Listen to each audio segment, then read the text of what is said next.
সামনেই সংক্রান্তি, তাই মনে হলো তোমাদের সঙ্গে একটা পিঠের রেসিপি শেয়ার করি। এছাড়াও শীতকাল মানে যে কোনো সময় সংক্রান্তি বলে নয়, যে কোনো সময়ই তো পিঠে খাওয়াই যায়, খেতে ভালোও লাগে এই ঠান্ডার মধ্যে বেশ। এর জন্য আমি একটু খেজুর গুড়ের পাটালি নিয়েছি, সেটাকে একটু চাকু দিয়ে কেটে নিলাম আগে। আর একটা মিক্সির জারে একটু শুকনো গুঁড়ো করে নিলাম 1 কাপ সুজিকে। এবার একটা কড়াইতে একটু জলটাকে হালকা গরম করে নিয়েছি, 1 কাপ জল দিয়েছি মেপে, তার মধ্যে 1 কাপ গুঁড়ো দুধ দিয়ে এটাকে একটু ভালো করে একটু গুলে নিয়ে এটাকে জাস্ট একটু ফুটিয়ে নেব। এবার এই ফোটানোর সময় এর মধ্যে 1 টিস্পুন মতন একটু ঘি অ্যাড করে দিলাম।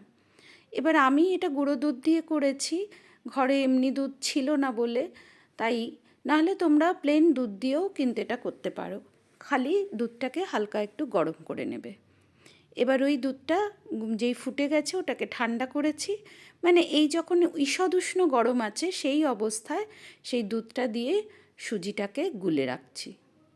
সুজিটাকে খুব ভালো করে গুলিয়ে নিই যাতে কোনো এর মধ্যে ডেলা না থাকে, সেইভাবে দেখে একটু ভালো করে এটাকে মিশিয়ে নিলাম দুধের সাথে সুজির ওই গুঁড়োটাকে দিয়ে। এটা কিছুক্ষণ এই মিনিট 10-15 একটু রেস্টে থাক। এবার চলো পুরটা বানিয়ে নিই। যে কড়াইতেই আমি দুধটা তৈরি করলাম সেই কড়াইতেই নারকেল কোড়াটা অ্যাড করে আর ওই গুড়টাকে দিয়ে ভালো করে মেখে আগে এরকম মাখিয়ে নিচ্ছি। তারপরে আমি গ্যাসটাকে মানে গ্যাসের ফ্লেমটাকে অন করব। দিয়ে এবার গ্যাসের ফ্লেম অন করে এটাকে একটু জাল দিয়ে নিই।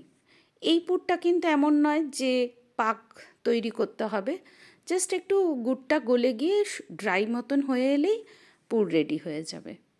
এবার আমি এর মধ্যে একটুখানি খালি গুঁড়ো দুধ অ্যাড করেছি, এই 1.5-2 টিস্পুন মতন, খুব বেশি নয়। নিয়ে এটাকে ভালো করে মিশিয়ে একটু যেই শুকনো শুকনো হয়ে আসবে, ব্যাস তখনই পুরটা রেডি হয়ে গেল। এবার পুরটা ঠান্ডা হতে থাক, ততক্ষণেই দেখেছি এটাও বেশ একটু ঘন হয়ে গেছে। অল্প একটু দুধ এর মধ্যে অ্যাড করব। তখন আমি পুরো 1 কাপ দুধ মেশাইনি, একটু রেখে দিয়েছিলাম এই কারণে, পরে আমার লাগবে বলে।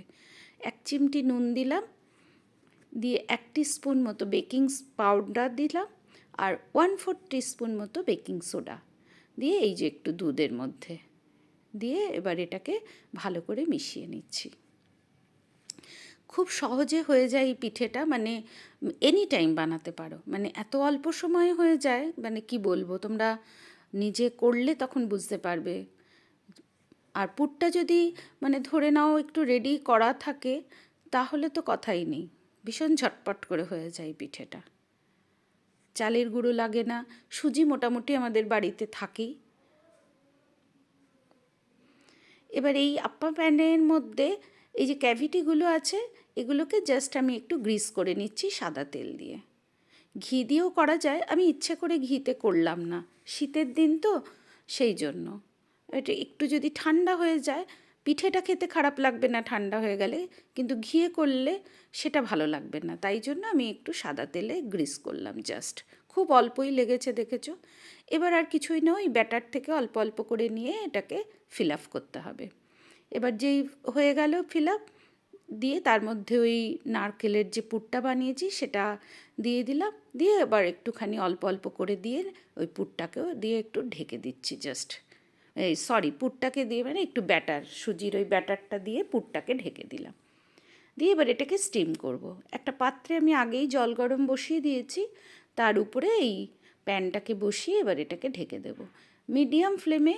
এটা ম্যাক্সিমাম 15 মিনিট, এর বেশি লাগে না। সুন্দরভাবে স্টিম হয়ে যাবে।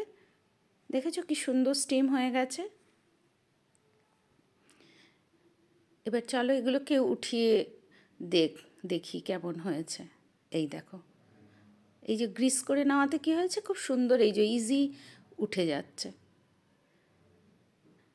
পিঠে রেডি। এবার এগুলোকে জাস্ট সার্ভ করে দেওয়ার পালা।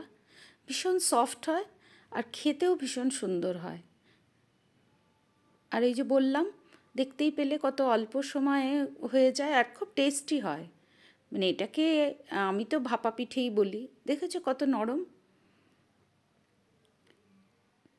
উপর থেকে চাইলে একটু নলেন গুড় একটু ড্রিজল করে দিতেই পারো, আর একটু ভাল লাগবে, না দিলেও কোনো ব্যাপার নয়। মানে এই রকম পিঠে বানিয়ে রাখলে টপাটপ উঠে যায়।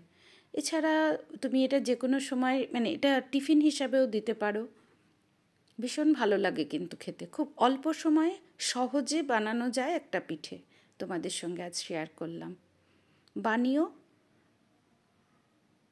এবং নিজেও খেয়েও বাড়ির সবাইকে খাইও। ধন্যবাদ।